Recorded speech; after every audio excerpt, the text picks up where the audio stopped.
کھمم سے حیدرآباد جانے والی خانگی بس بے قابو ہو کر گھر میں گھس پڑی۔ وقف اراضیت کا رجسٹریشن کروانے والوں کو جاری کی جائے گی نوٹس، وقف بورڈ چیئرمین محمد سلیم۔ سائبرآباد پولیس کمشنر وی سی سجنانی کی پریس کانفرنس۔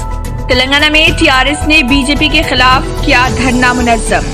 بی جے پی کے گوشہ محل رکن اسمبلی ٹی راجا سنگھ نے مہاراشٹر کے وزیر اعلیٰ و شیو سینا سربراہ ادھو ٹھاکرے کو بنایا تنقید کا نشانہ۔ تلنگانہ ریزیڈینشل اسکول کے سیکریٹری بی شفیع اللہ نے میڈیا سے بات کرتے ہوئے بتایا، تلنگانہ میں انٹرمیڈیٹ فرسٹ ایئر کے طلبہ کے لیے آن لائن کلاسز اکتوبر سے شروع۔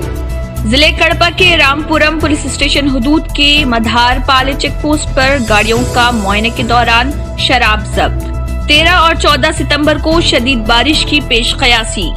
ریاستی وزیر ٹرانسپورٹ پی اجے کمار نے کیا واضح، پیر کے روز دونوں تلگو ریاستوں تلنگانہ اور آندھرا پردیش کے درمیان بس خدمات کے احیاء کے لیے کوئی اجلاس منعقد نہیں۔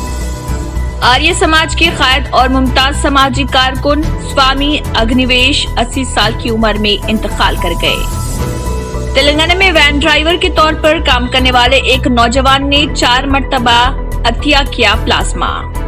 تلنگانہ کے وزیر فائنانس ہریش راؤ کورونا سے صحت مند۔ ریڈ کلر کا سبسکرائب بٹن دکھ رہا ہے، اسے کلک کریں اور ہمارے چینل کو سبسکرائب کیجیے اور ساتھ ہی ساتھ بیل آئیکن کو بھی کلک کیجیے، جس سے آپ کو تازہ اپڈیٹ ملتی رہے۔